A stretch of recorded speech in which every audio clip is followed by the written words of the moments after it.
Uganda boasts of temperate climate and picturesque islands. It also harbors the world's second largest freshwater lake, the Victoria, which is also the source of the world's second longest river, the Nile. The gateway into the country is Entebbe town.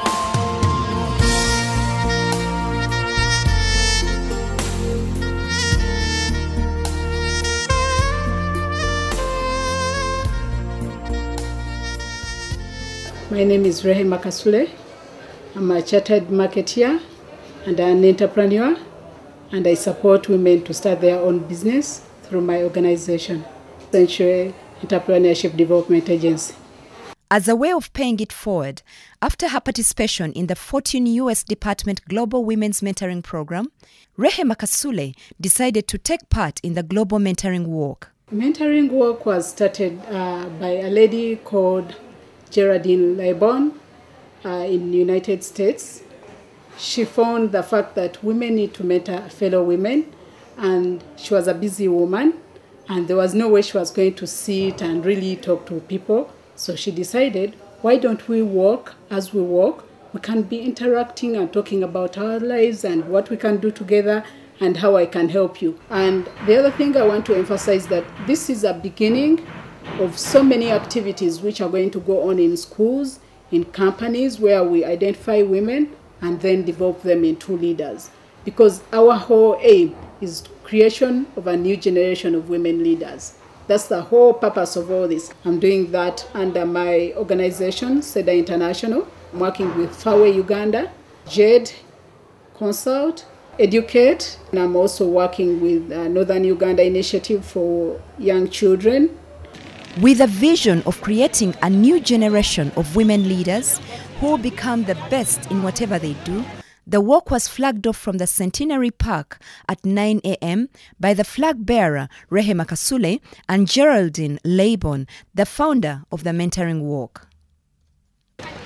With a sunny bright morning, the walk began with energy and vibrancy and excitement from mentees and mentors. As they walked, the girls openly shared their aspirations and dreams as the older women shared what has made them succeed in life. People love you because it's a big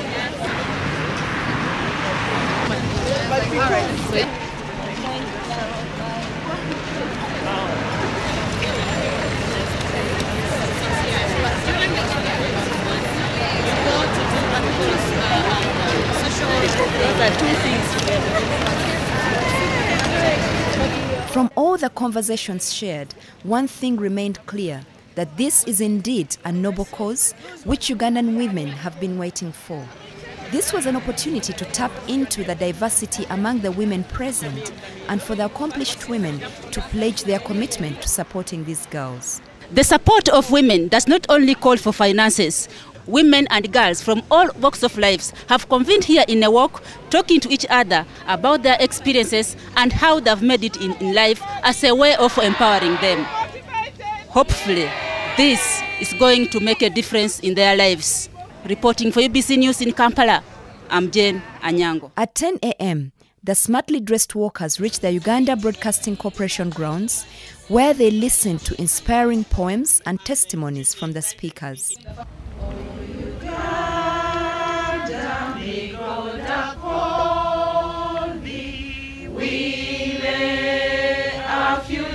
In thy hands, united, free for liberty, together we always stand.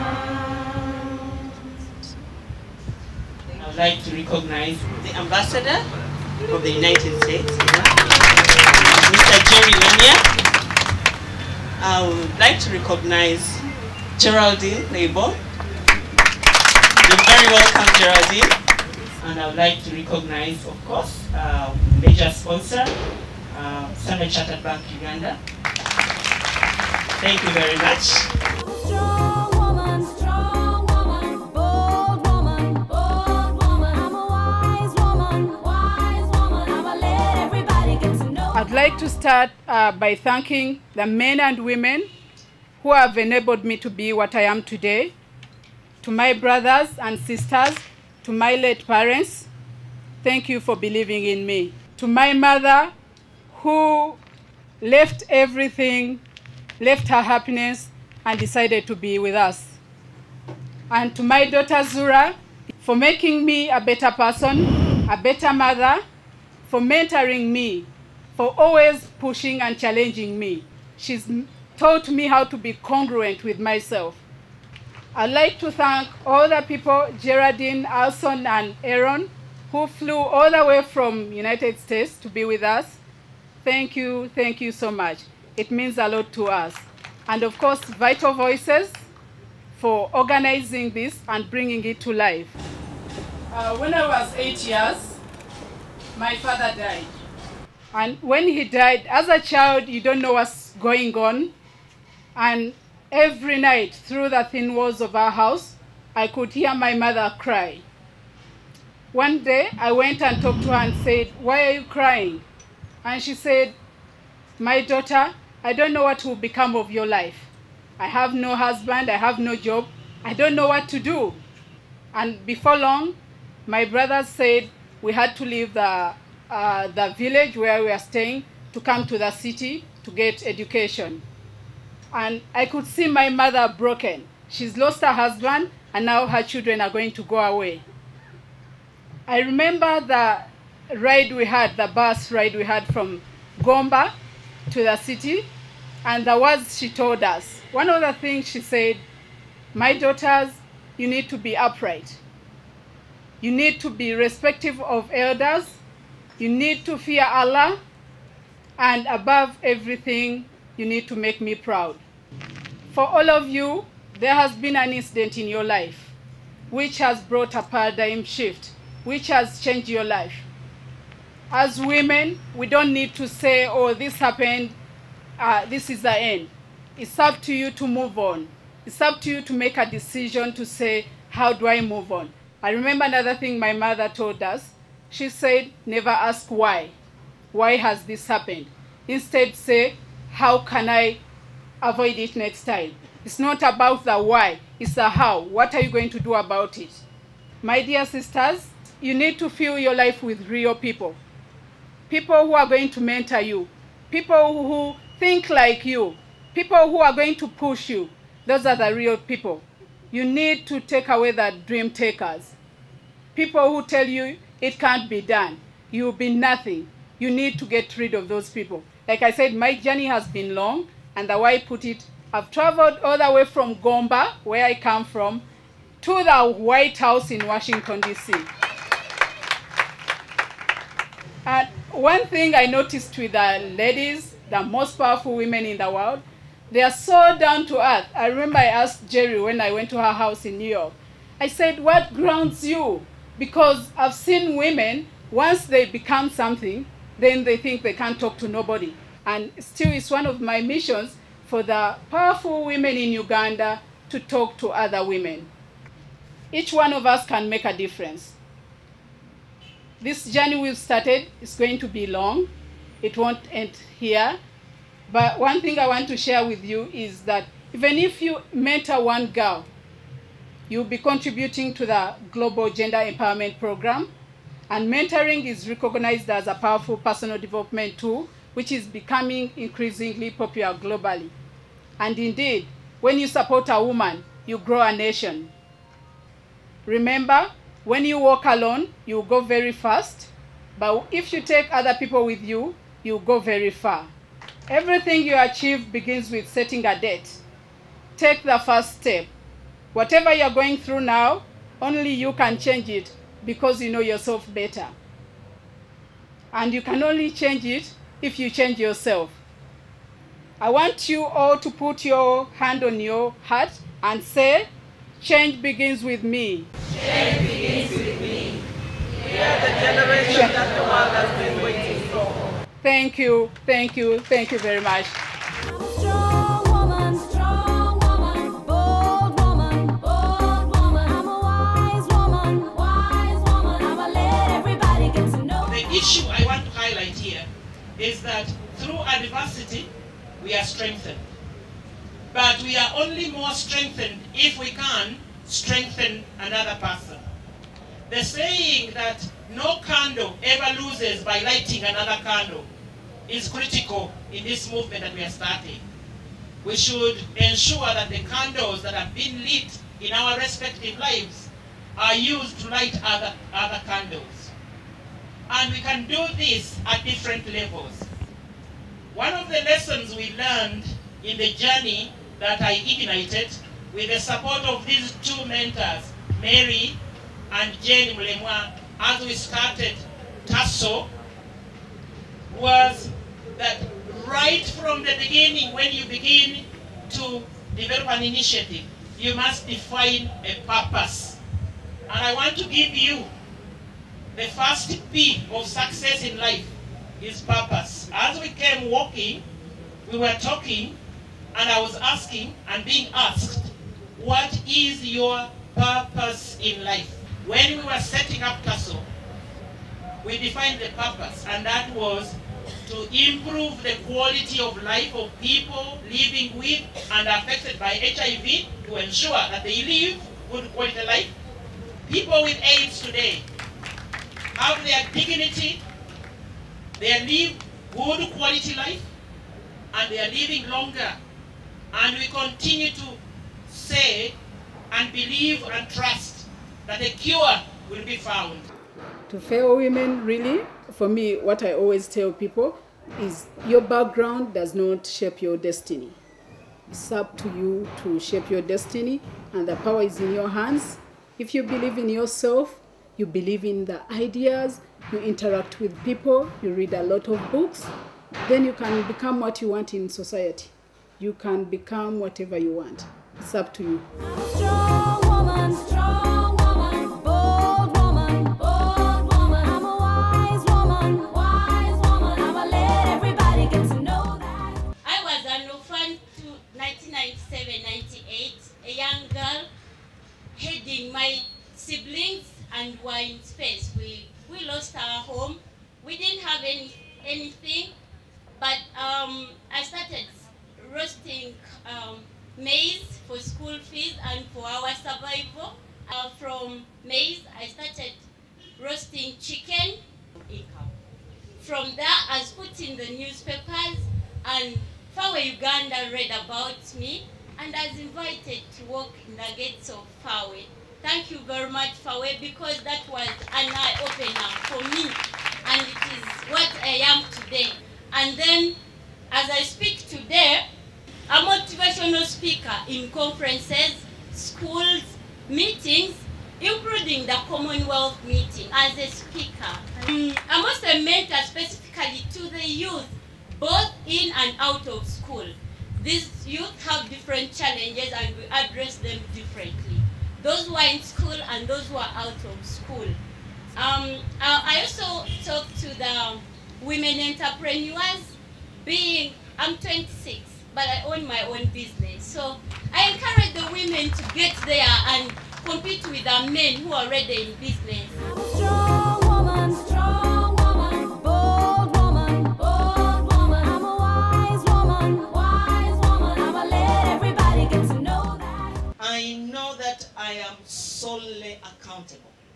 When things go wrong, people ask two questions: the home you grew up in and the school you went to. I keep telling those girls that as long as I'm the head teacher there, I am accountable. Ladies and gentlemen, I'm impacting 1,020 girls. I must impact them correctly. Last term, I received the note from my door. My door has a slot, and I receive all whatever it is. And there is no note that I take as irrelevant. These 4 girls signed their name, and they said, Kisa, you are walking with a frown these days. What is happening? We too can do the mentoring. Ladies and gentlemen, I called them and I say, you know what? Yeah, I am being weighed down by things and issues. So they too talked to me and mentored me. Rehema says it is a two-way system. Ladies and gentlemen, those girls tell me that, you know what, Kisa, you've done us wrong here. You've said something or done something that has hurt us. And ladies and gentlemen, you know what? I've learned to apologize to those girls. I do exactly what I want them to do. I don't mind joining in scrubbing that floor, picking the rubbish. I say sorry to them when I'm in the wrong. That is what is mentoring the world. Strong woman, bold woman, bold woman. I'm a wise woman, I'ma let everybody get to know. You can become the person you are.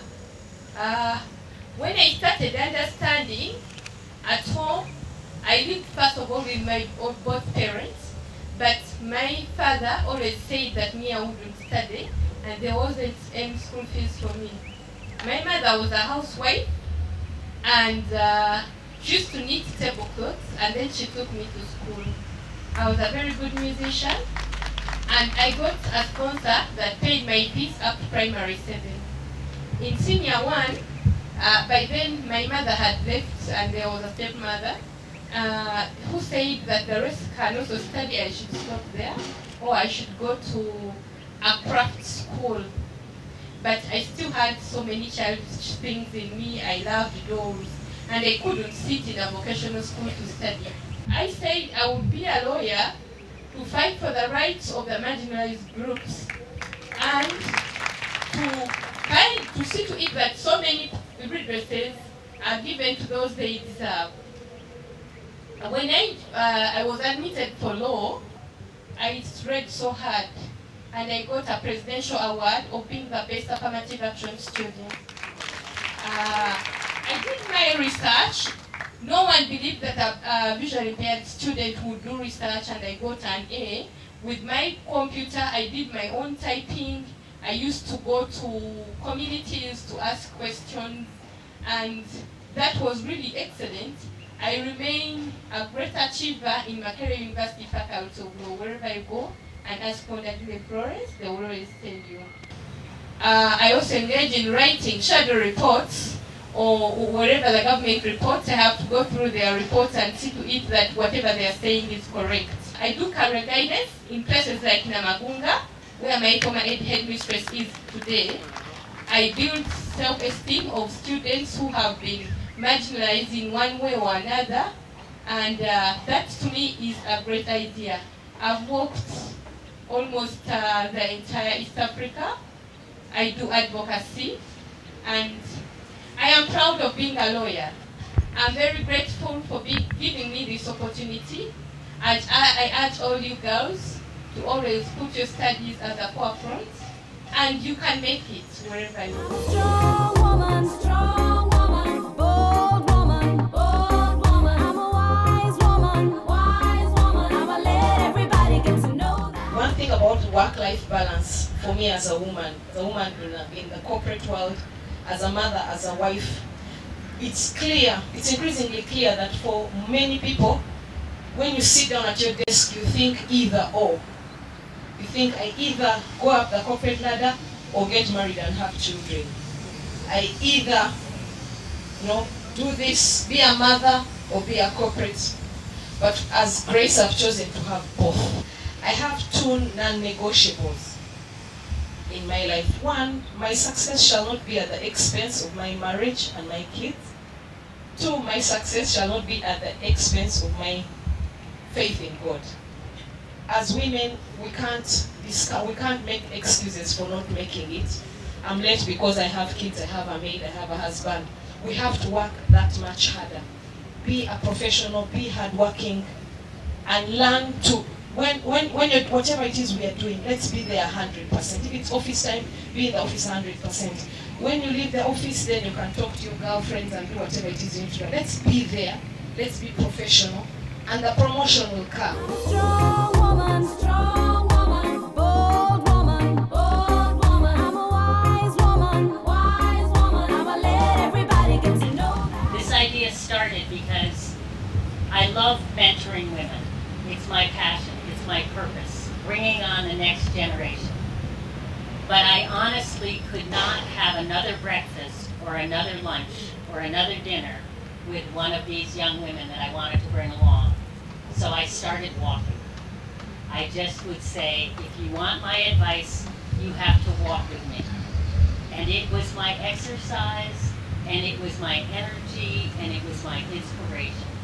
And the reason I love mentoring is because it keeps me young. But I feel 62 years young. And the reason I feel 62 years young is because I walk with women like the women I walk with today. And you have such promise here in Uganda. And I am coming back for surgery when Nina finishes her study. She's 19. I don't know what kind of surgery she's going to do, but I'm going to sign up and be one of her first clients. And that is commitment. We started this at Oxygen. We decided that there was an image in the world that women don't help women. Can you believe that? We had to erase that image. So just like today, we got 400 women to Central Park. We got the television media to put it on TV. Women helping women.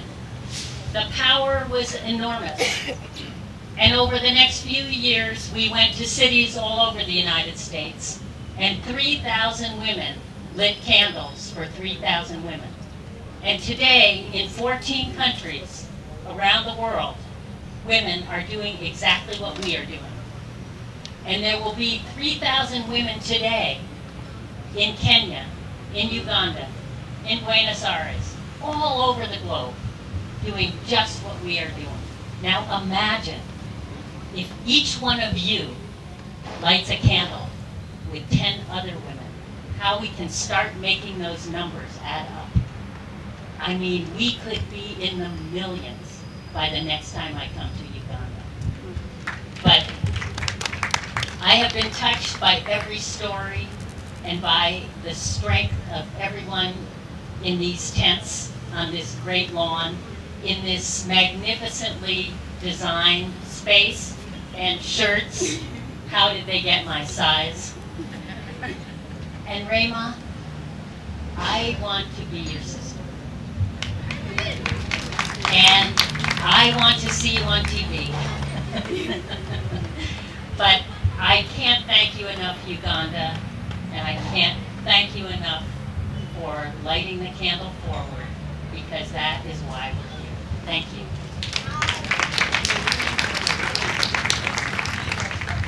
With the analogy, when you have a candle in your hand and light another person's candle, yours will never lose its glow, but together you'll have a better light and heat. The girls and women of Uganda started lighting up each other's candles. This signified the fire the women have started, which will bring a paradigm shift and total transformation of their lives and their country.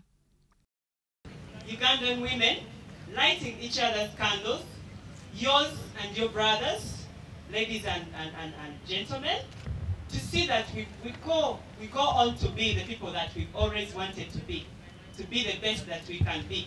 Let today be the start of that movement. Singing to the lyrics of the song We Are the World, the girls and women of Uganda pledged their support. This was indeed a moment of celebration. The women of Uganda knew that in their future lies brightness and hope for them, for their children, and their country.